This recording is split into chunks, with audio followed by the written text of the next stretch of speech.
welcome to News9 Plus Show on the world's first news and current affairs OTT platform, News9 Plus. Voting for the first phase of Jammu and Kashmir elections took place today. These are the first assembly elections taking place in over a decade and 5 years after the historic nullification of Article 370 on 5th August 2019, which also made Jammu and Kashmir into a union territory. While globally these elections are being monitored closely and several foreign diplomats visiting Jammu and Kashmir in the last few weeks, the polls are likely to see brisk voting similar to what was witnessed during the recently concluded Lok Sabha elections. Statehood restoration remains a critical issue during these elections, commitment for which has been made by Prime Minister Narendra Modi and Home Minister Amit Shah, as well as the NC Congress alliance in the run-up to the elections in the region. While the BJP, PDP and National Conference and Congress alliance remain the key players in the Jammu and Kashmir Assembly polls, independents are likely to play a pivotal role in the post-poll dynamics, especially Engineer Rashid's AIP and the Jamaat-e-Islami. Who will be the biggest winner in the Jammu and Kashmir elections? While the BJP, PDP, NC Congress alliance remains key, let's see what exactly happens in these elections. Now joining me on the panel to discuss this and more are Ahmed Ali Fayyaz, senior journalist from Jammu and Kashmir, and Danish Iqbal, social activist and former spokesperson of the Jammu and Kashmir National Conference. And finally, we also have a third panelist, Rameez Makhdoomi, political analyst and journalist, joining us from Jammu and Kashmir. Ahmed Ali Fayyaz, if I can, in fact, go across to you. The early trends, today saw 30 to 40% of voting actually taking place across the constituencies in Jammu and Kashmir. Is this a positive trend, or how do you see the voting trends really? We saw what happened in Baramulla and other areas during the Lok Sabha elections with close to 60% voting. Do you see this time as well people thronging the booths from early morning, and perhaps the 50 or the 60% mark would be crossed? According to me, it must cross 70%. It will be the largest ever turnout after 1981. Incredible. There are the things which used to hamper the election activity are not there today. We have seen the largest turnout in the assembly elections in Jammu and Kashmir in 1987, and before that in the Lok Sabha elections of 1984. So in 5 years, that is when the next Lok Sabha elections were held in 1989, it nosedived to 3 to 5% only. There was total alienation, and thereafter you saw there was eruption of militancy. Nobody was interested in elections. It was very difficult for someone to ask the people to vote. So there were no elections, not even the Lok Sabha elections of 1991. And when the Lok Sabha elections were held for the first time after 1990, in April 1996, National Conference did not participate. The voter turnout was low, and thereafter when the assembly elections were held, it was the security forces who got people out of their homes, and because of that there was a modest turnout.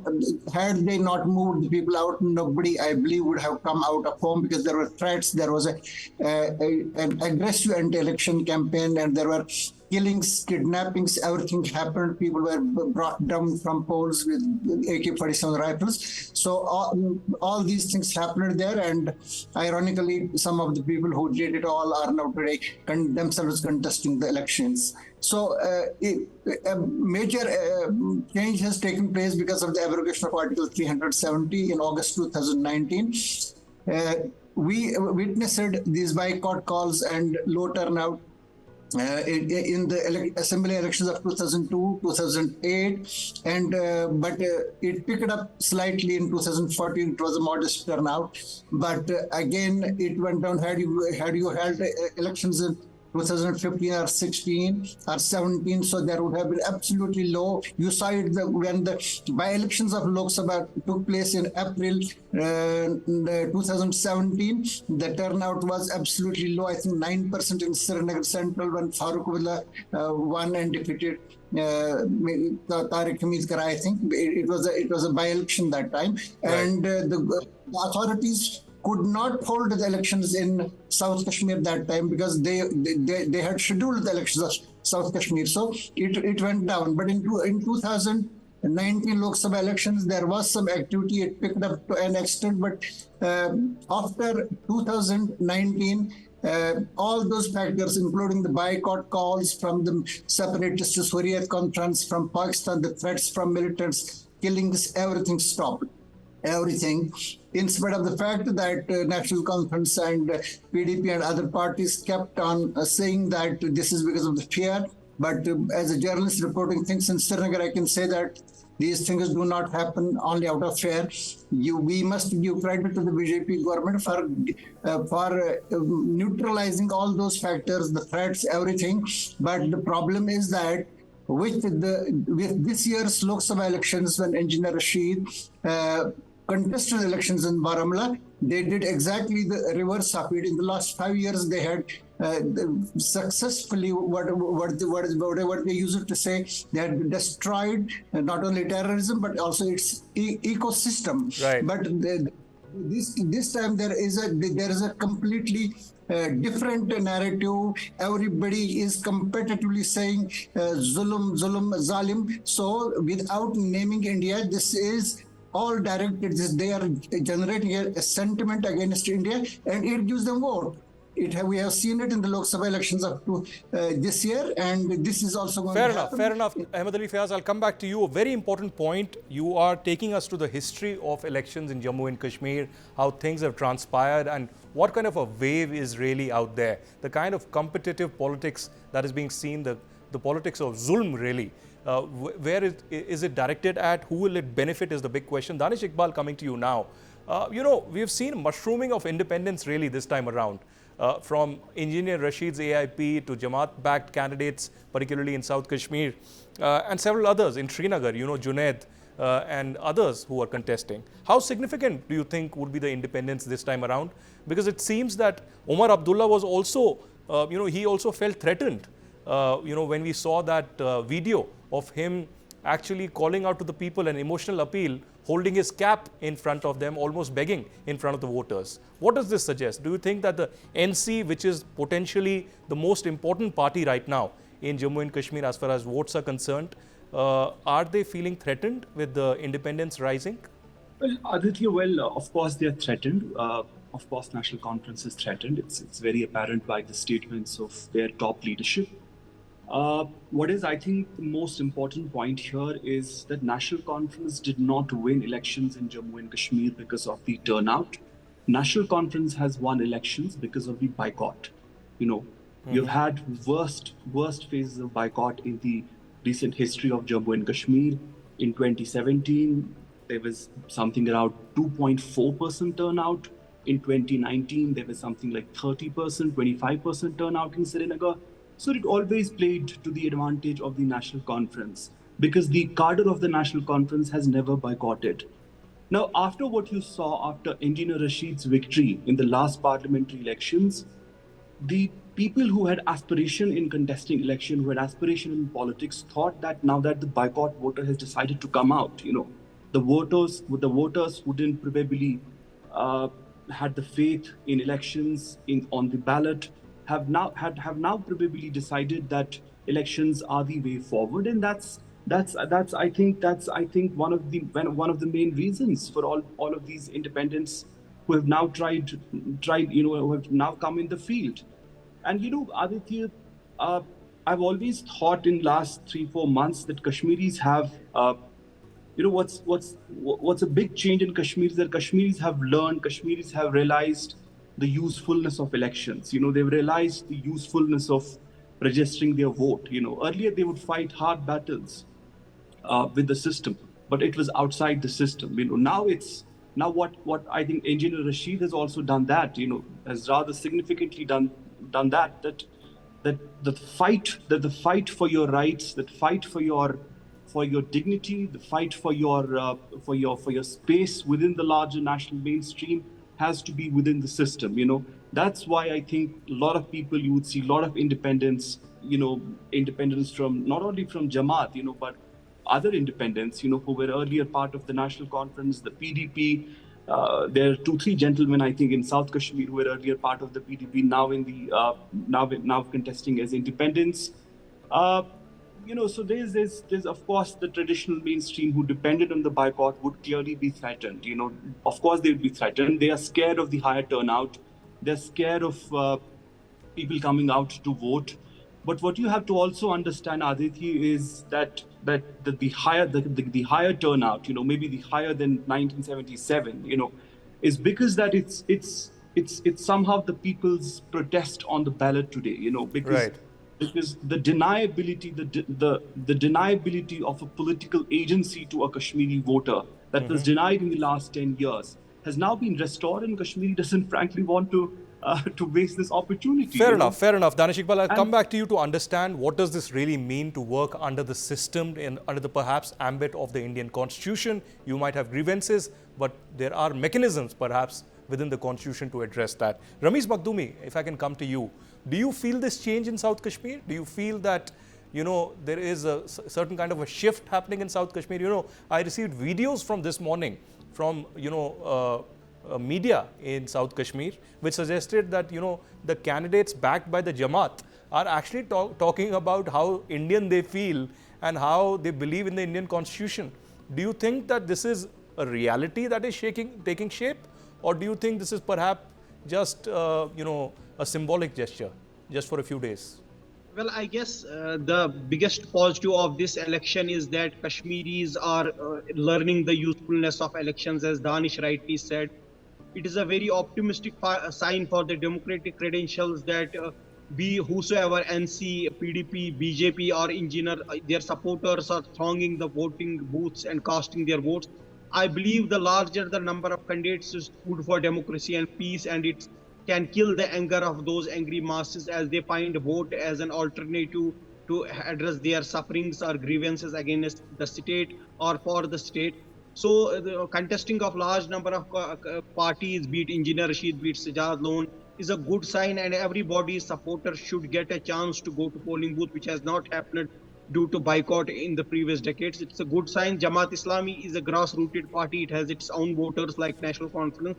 But as a journalist, I believe National Conference is the strongest political force in this elections, as it has a pan-Jammu and Kashmir presence, followed by Congress, and Engineer Rashid and likes of Sajad Loan will also be factors in this election who can grab a few seats. Engineer Rashid, to me, is a factor in North Kashmir, not so much in South Kashmir, but he can give us surprises, as his politics has been full of surprises. It's good that that non-dynastical faces are also getting a chance to contest. And in the previous 5 years, many good things have happened, killings have lessened, but there was always a grievance that genuine representatives of people are not seen who are elected through democracy, and only selected youth icons propped up are being seen. Now it's a healthy sign that those who will get votes from people whatsoever, be they from NC, be they from BJP or PDP, will get a chance to represent people, and it's a healthy sign for democracy that Right. such large number of parties, even those who were angry with the state, are contesting, because it would be the first pivotal step taken towards the conflict resolution or towards peace. I am not of the view that we need to bar any ideology from contesting. The vote is and contesting elections is better than any form of violence in any civilized system Fair of the enough. world. Fair enough, Rameez. Important points there. But Danish, coming back to you, you said something very interesting, that people are understanding, especially Engineer Rashid, that they want to work under the system, under the ambit perhaps of the Indian Constitution. Does this mean in any way that this is perhaps the last nail in the coffin for the separatists in Jammu and Kashmir? Because many also understand that Engineer Rashid has taken that boycott vote. Engineer Rashid has taken that kind of a grievance that the larger people have with the system, and he has also emerged as someone who could be a separatist but still believes in the Indian Constitution and wants to work with Indian democracy. No, absolutely, Aditya. Absolutely.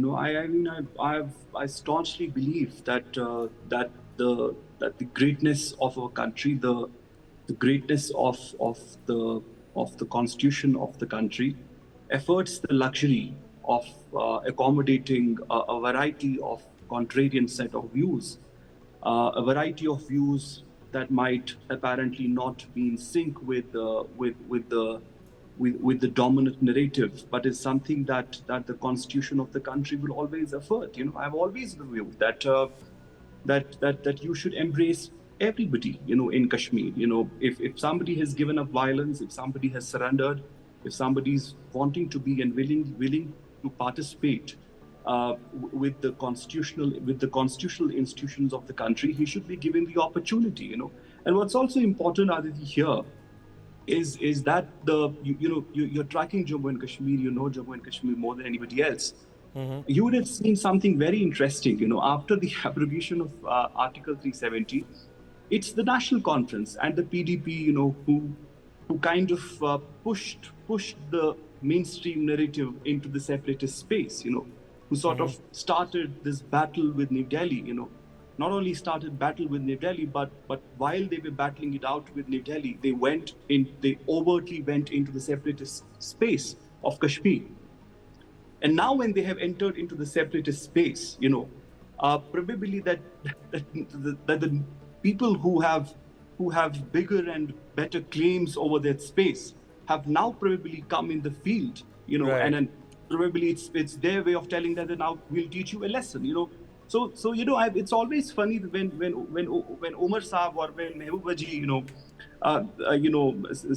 are very sort of upset with these people coming in, but just don't realize that they are the people themselves who have went into that space, and now they are the losers, as you saw, 4 lakh people, 4.5 lakh people voting, and a former chief minister with a party like National Conference is being defeated by 2.5 lakh votes, So I think that's the most beautiful point, that, if there's high turnout, if the government incentivizes the high turnout, there would be the real democracy.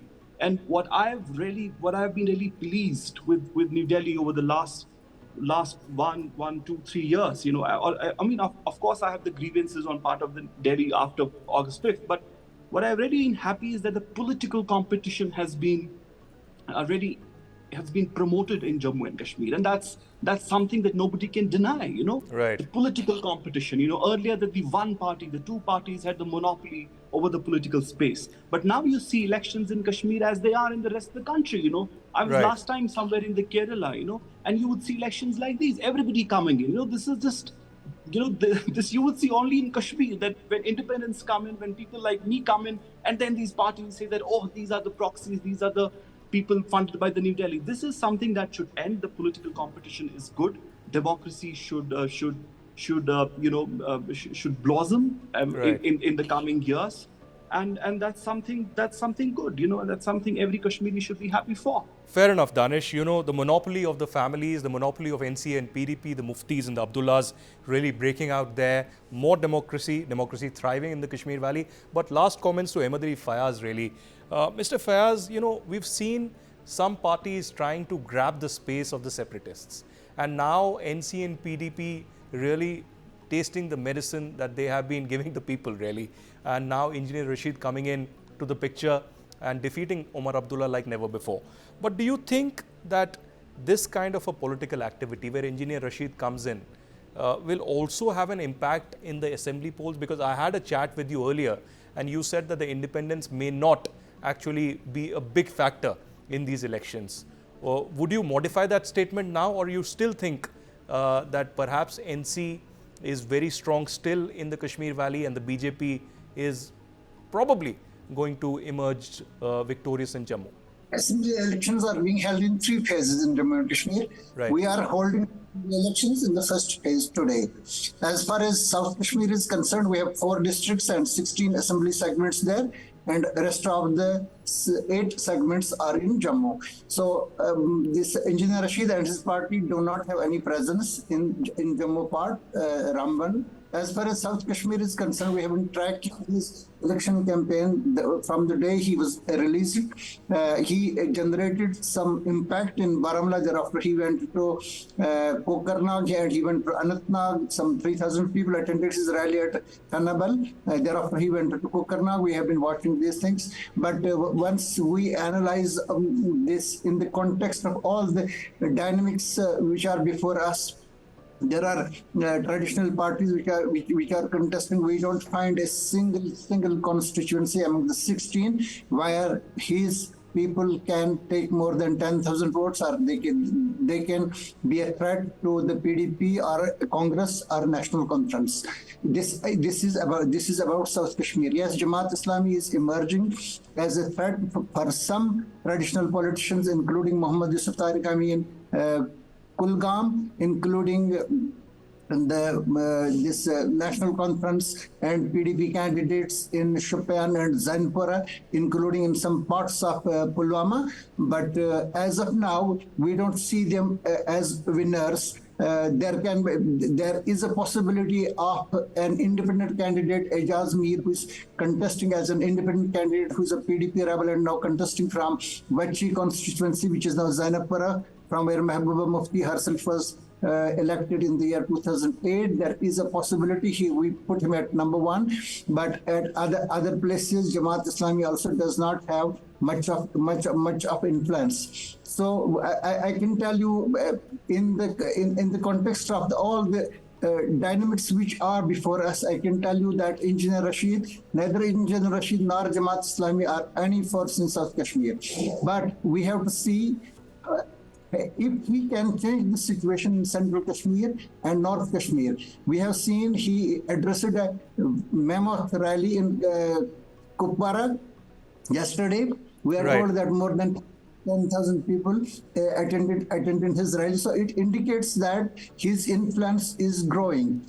But it is not settled on the lines of the Lok Sabha elections, because in the Lok Sabha elections, there are completely different dynamics, and nobody that time contested Engineer Rashid. Nobody spoke anything against him, neither Omar Abdullah, nor Sajad Low, nor the PDP candidate Mir Fayyaz. This time, everybody is contesting him. They are leveling allegations against him, as our panelist said. So he is in a hard battle with these people. But as far as his own constituency, Langate, is concerned, I have no doubts that he can yet again be returned from that place for the third time this time. But he has also influence in Kupwara proper and some other segments also. He has a very strong candidate in Birwa, that is in Badgam district, Nazir Ahmed Khan, who contested against Omar Abdullah in the year 2014 and lost by only 1,000 votes. So he has some candidates, but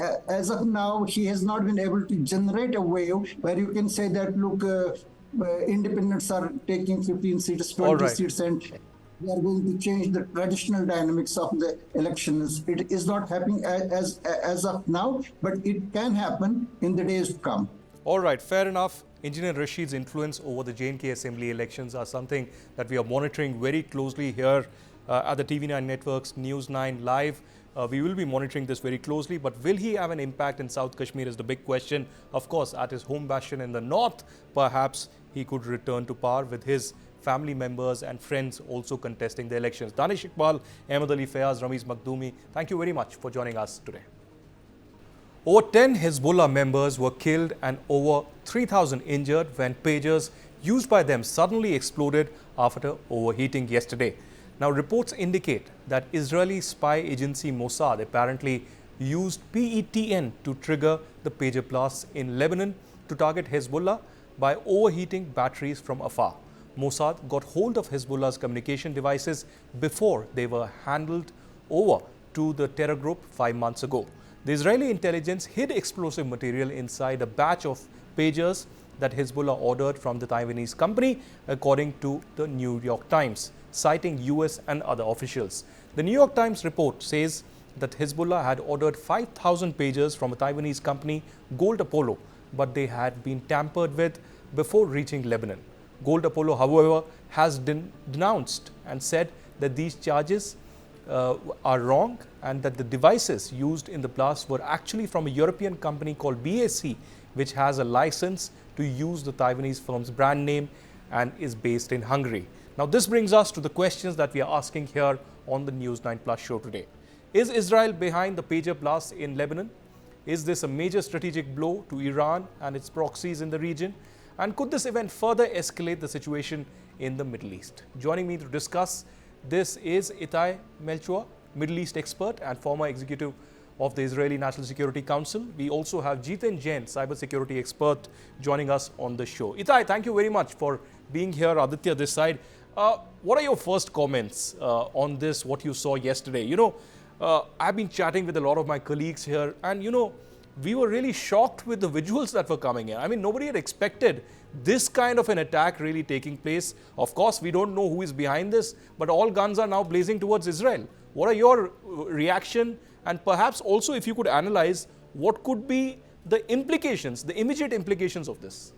My first reaction was actually to try and explain to the younger generation what a pager is, because most of your viewers don't even know what a pager is. The ones of us a bit older remember what it is, and then you have to think, why is Hezbollah using those pagers? So Right. of course today, with the world of intelligence, where cell phones are vulnerable, the mean of communication go back and back. We know that Sinwar in the tunnels under Gaza is using couriers and messengers. And the only way that Hezbollah operatives in Lebanon can communicate is by getting messages on the different pager devices, and then they get their instructions or orders to call someone on a landline or whatever.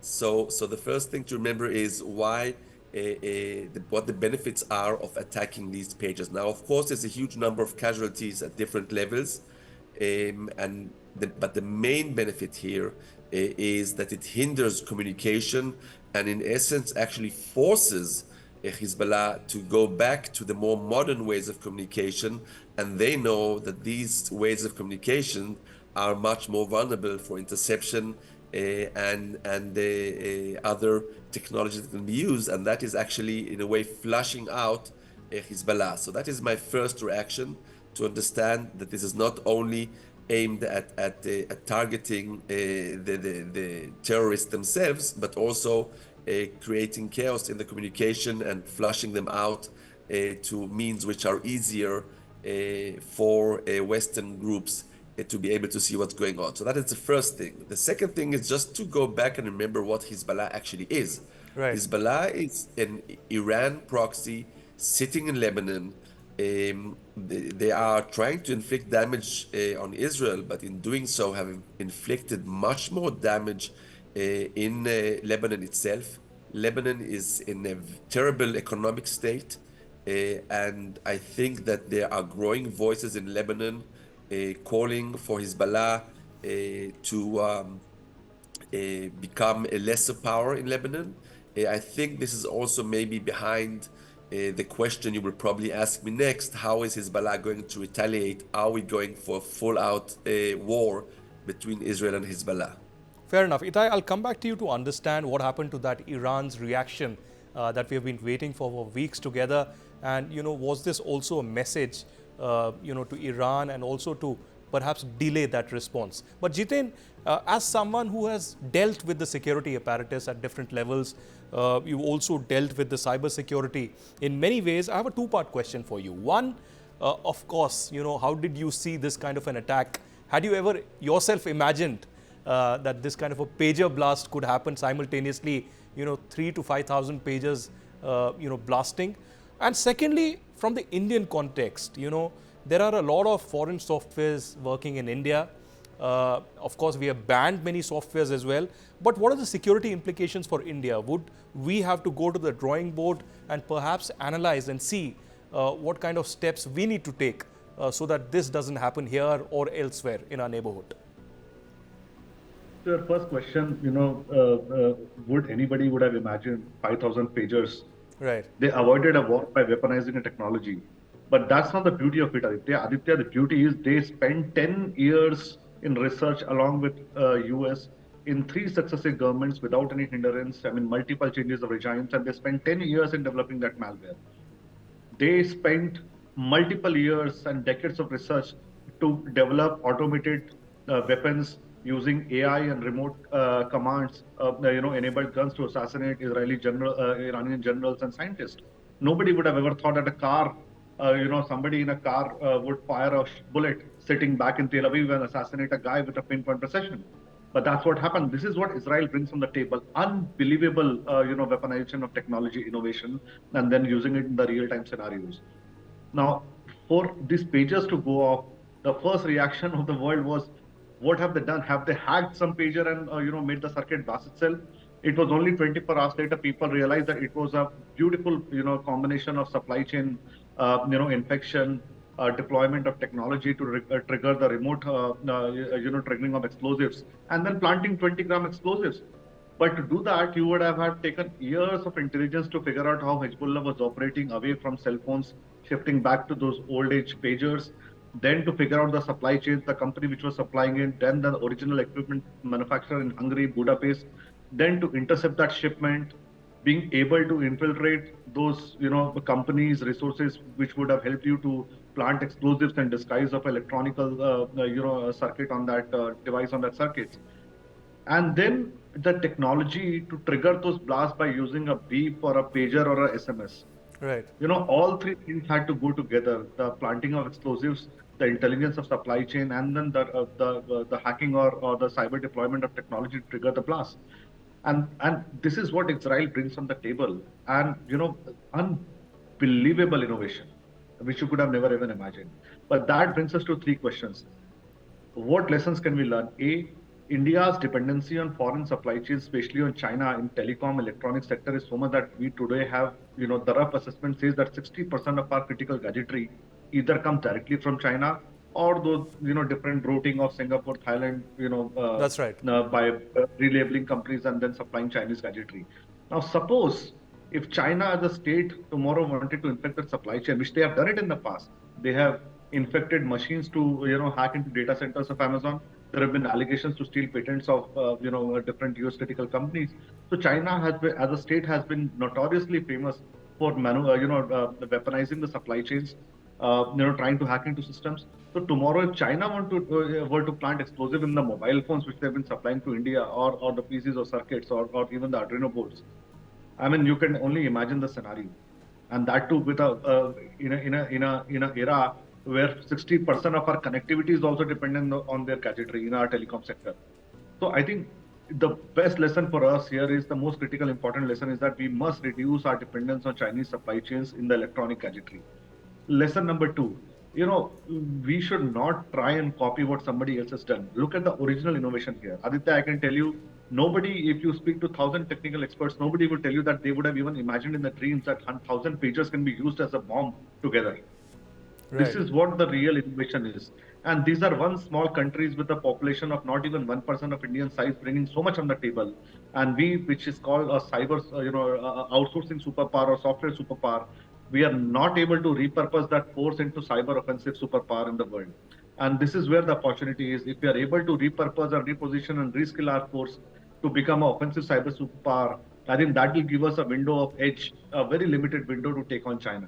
But absolutely a larger lesson there for India and perhaps the entire globe to realize the consequences of technology as well. We were surprised on 7th October with the newest kind of terror attack from sea, from water, and from air. But this time around, using technology in such a precision manner is certainly unbelievable. But Itai, you were speaking... That repairs the Mossad.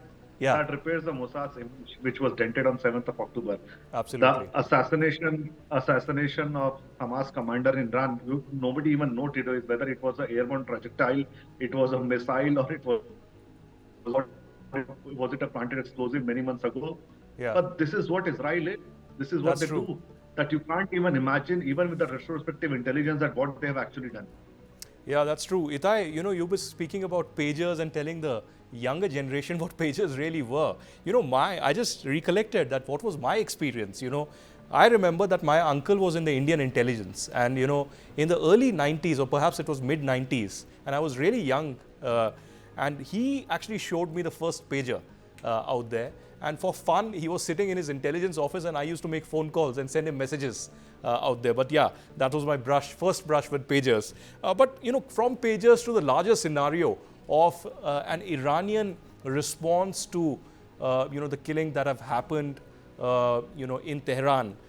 How do you see this shape up? Of course, there's been a lot of US pressure and pressure from other countries to de-escalate tensions in the region. But do you think the Iranians are also now trying to de-escalate this, or are they waiting for the right opportunity to use their proxies? Well, first of all, everybody's waiting for the US elections to happen. True. So everybody's holding their breath on all sides.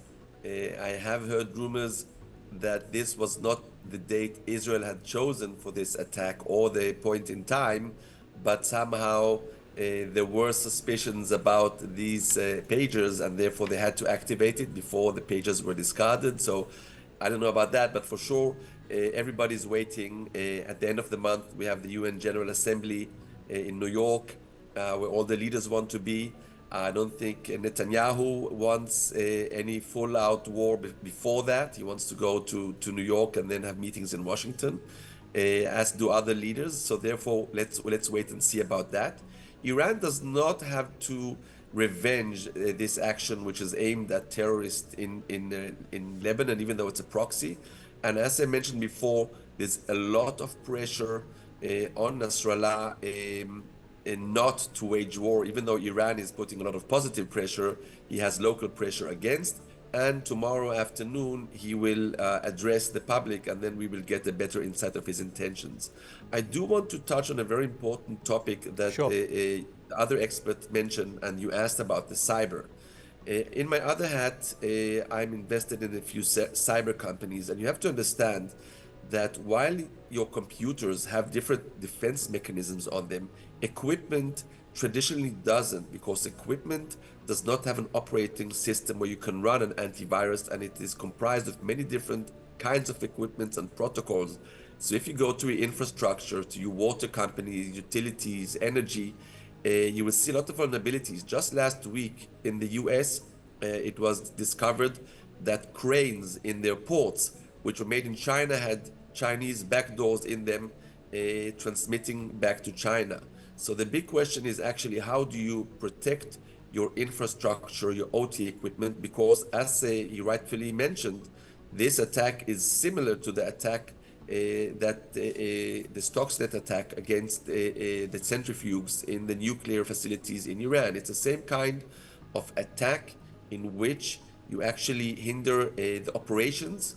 You tamper with operations. You can either get them to spin faster, you can get them to overheat. Remember, if your phone today overheats, it'll just switch itself off. All the smartphones, if they overheat, if you leave it in the sun, you will see it will switch off, or some functionality will be lost. So again, if you tamper with that, then you are able to get to these extreme results. So there's a lot of similarity when attacking pieces of equipment, which are much more vulnerable than your regular IT systems are. Well, surely Hezbollah is in a catch-22 right now. Do they use iPhones, the American iPhones, where of course, it can be detected, and on the other hand, we have saw what the pagers are up to these days. But Jiten, you have a response. But also, Jiten, what I also want to understand from you is that, we speak about Make in India. We speak about indigenization of, a lot of equipment, technology, cyber, etc. But are we there? Are we on the right path? Or do you think, as an expert, that there's so much more that needs to be done? On a lighter note, I think it's time for Hezbollah to shift back to pigeons, because everything else Israelis will intercept. And it's time for India to start gifting iPhone 15 or 16 to Khalistanis and Jaish-e-Mohammed. True that. Now, on a serious issue, I think, when we talk about Atmanirbhar Bharat, and, I think we must be very, very, clear that assembled in India is not made in India. Right. Assembled in India is good for our economy, good for our, advanced technology transfers, good for bringing self-reliance on supply chains. But if you really want to have self-reliant innovations, if you really want to build a Atmanirbhar, technologically Atmanirbhar Bharat, then it must be made in India, not assembled in India. And this is what the problem is. So many of the, this camera companies or, gadgetry companies, even the toys which have been claiming to made in India products, 80% of them have been, just sourcing hardware from China by relabeling and rerouting the supply routes to Thailand, Dubai, Singapore, and then bringing it to India, assembling it, and then putting a label of made in India. That's the whole problem. I think that we must identify the critical equipments in any gadgetry. Right. and then ask original equipment manufacturing origin or the source of supply or the source of manufacturing, the original places, and then decide what quantum of assembling we allow, and then to be labeled a product as a made in India or assembled in India. Well, certainly we haven't heard the last of what will happen to these pagers really now, and what really led to this. Perhaps now, not now, but perhaps months from now, there would be some investigation to really reveal how this really happened. Maybe or perhaps we'll see a Netflix series on it. I think any terrorist group, using pagers today would be dumping them down in some dustbin. So I think the pager prices are certainly going down. Absolutely. This is the death of the pagers, unfortunately, if it hadn't happened earlier. But Itai and Jiten, thank you very much for joining us with very, very important, valuable insights on how things have been unfolding after the pager blasts in Lebanon. Thank you for joining us.